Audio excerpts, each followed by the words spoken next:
I want to thank the Senator of Vihiga for accepting to be informed. Senators, we should recall that a few days ago, we voted to remove Deputy President and tribalism was on the card. Mr. Speaker, a video has been doing rounds, and the person depicted is the Senator of Uasin Gishu, former Governor Mandago. And Mr. Speaker, in that video, it is recalling the role he played in removing Professor Ayiro. Mr. Speaker, sir, because of the seriousness of tribalism, we should call out the Senator of Uasin Gishu. Mr. Speaker, I was in this house. I remember we moved a motion and we call out honorable, honorable senators. Senator Boni, take your seat. Senator Boni, take your seat. Order, honorable senators. Senator Funandi, you cannot rise on a point of order against a point of information. Now, honorable senators, allegations have been made, very serious allegations, by the Senator for Vihiga. He has requested for time to enable him substantiate. Senator Boni, that does not amount to information, the one you're passing. And I have not had the advantage of looking at the video, so you cannot even refer to it. So we will allow Senator Osotsi to substantiate next week.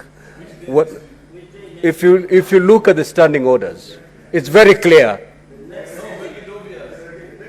We go by standing orders, Majority Leader. So let's leave it there. Senator Osotsi, your time had run out, so we go to the Majority Leader. You may proceed to take your 2 minutes. Mr. Speaker,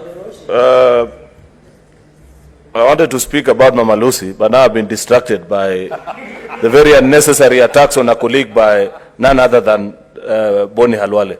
Mr. Speaker, you cannot allow that to remain on record. Discussing a colleague, the provisions are clearly provided for in our standing orders, Mr. Speaker. If Senator Boni Khalwale wanted to discuss the conduct of Senator Jackson Mandago, it is provided for in our standing orders.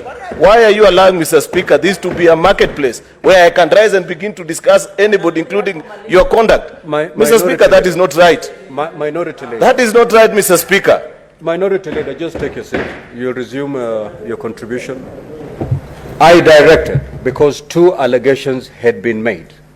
One, that the professor had been ejected from Moi University based on tribalism, and the second allegation was directed to the Senator for Uasin Gishu. And I directed Senator Osotsi to substantiate, which he sought time. So the issue of Senator Mandago being brought in here, we will hear the substantiation when we resume next week. As far as what the information the Senator for Kakamega was trying to help Senator Osotsi with, that does not amount to any information to be passed. Okay?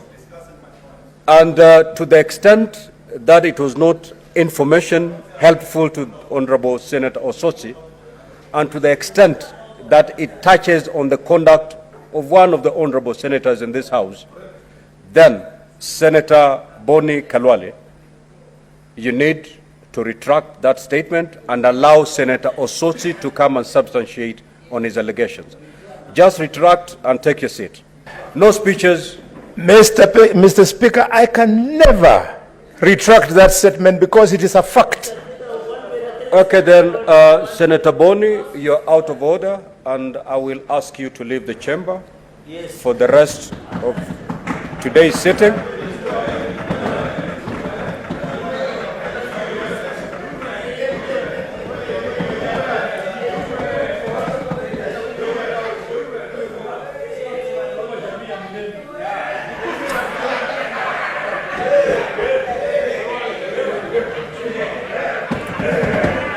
Okay, Majority Leader, you may proceed.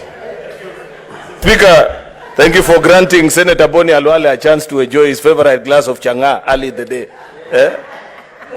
Mr. Speaker, can I quickly now... Majority Leader, you are discussing the conduct of Senator Boni. But he enjoys Chang'aa, that is a fact. Just retract that statement. That is a fact. Order, Honorable Senator, order. Majority Leader, proceed to retract that statement. Mr. Speaker, I withdraw Chang'aa and replace it with his favorite drink, which is known anyway. Senator, Majority Leader, conclude. You have 1 minute to go. Mr. Speaker, quickly, now to more serious issues. Mr. Speaker, I want to add my voice to the issue of Mama Lucy Hospital that has been brought by Senator Hamida. Where Mama Lucy sits today, Mr. Speaker, is where I played football as a young boy, from the age of 2 up to the time I became an adult. The people being served in that particular hospital today are friends that I grew up with.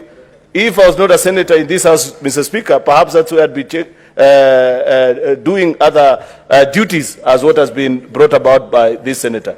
Therefore, Mr. Speaker, I want to plead with the chairperson of the Health Committee to treat this matter with the urgency that is needed. If citizens of this republic are sharing 4 to 5 people, 1 hospital bed, Mr. Speaker, then the intervention of the county and the national government, Mr. Speaker, is urgently needed to alleviate the suffering that is being faced by these citizens. I beg Senator Mandago and his team of the Health Committee to treat this matter with the urgency that it deserves. I thank you, Mr. Speaker.